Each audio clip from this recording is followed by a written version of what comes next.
আবার চলে এসেছি একটা নতুন ভিডিও নিয়ে। এবার আমরা চলে এসেছি মহাকুম্ভ 2025-এর মহাকুম্ভ যেটা হচ্ছে, সেখানে আমরা চলে এসেছি।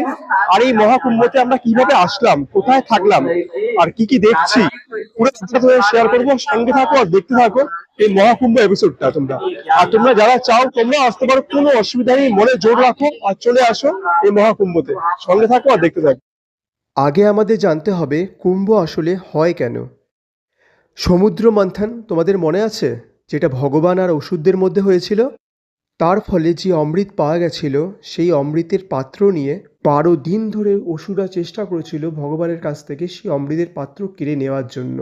আর সেই সময় ওই পাত্র থেকে 4 জায়গায় অমৃত পড়েছিল। 1 হরিদ্বার, 2 উজ্জয়ন, 3 প্রয়াগরাজ, আর 4 নাসিক। আর সেই সময় থেকেই এই 4 জায়গায় কুম্ভ উৎসব পালন হয়। কুম্ভ আসলে 3 ধরনের হয়। 1 অর্ধকুম্ভ, যেটা 6 বছর পর পর হয়।